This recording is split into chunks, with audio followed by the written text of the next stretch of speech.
প্রতিবদ্ধতা নিয়ে একটু কথা বলবেন স্যার। আপনাদের যে বিষয়টা আমাদের প্রতিবদ্ধতা কোমর ব্যথা বললাম। জাতীয় প্রতিবদ্ধতা আমরা ও আচ্ছা আচ্ছা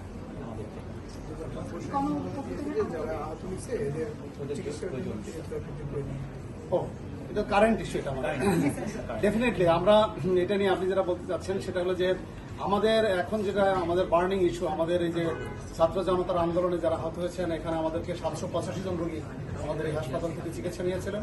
এখন 98 জন রোগী ভর্তি আছে। আমরা বিভিন্ন পর্যায়ে তাদেরকে সম্পূর্ণ বিনামূল্যে বলতে পারেন আমাদের সরকারি তরফের যে ব্যবস্থাপনা, সেই ব্যবস্থাপনার মাধ্যমে আমরা ডাক্তার, নার্স, ওয়ার্ড বয়, আয়া, physiotherapist, everybody is included for the treatment of this patients. আমাদের এই physiotherapy, physical medicines, nurse, ward boy সবাই everybody is cooperating for the proper management of this patient.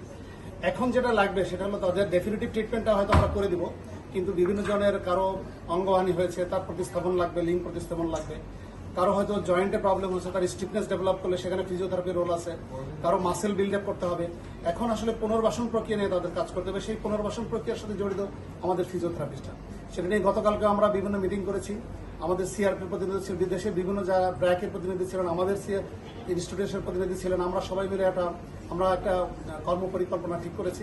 তাদেরকে, এই আহত রোগীদেরকে কিভাবে তাদের কর্মক্ষম লাইফে ফিরে আনা যায় এবং তাদের পুনর্বাসনের জন্য যা যা করা দরকার সেটার জন্য আমাদের কার্যক্রম চলমান আছে। আমরা সেই ব্যবস্থাগুলো দায়িত্ব শেয়ার করে নিয়েছি। আমরা সেগমেন্ট অনুযায়ী প্রত্যেকের জায়গা থেকে সেই পুনর্বাসন প্রক্রিয়া কিভাবে করা সম্ভব সেই কাজটা করব। সেখানে অবশ্যই ফিজিওথেরাপিস্টেরা সবচেয়ে বড় রোল প্লে করবে।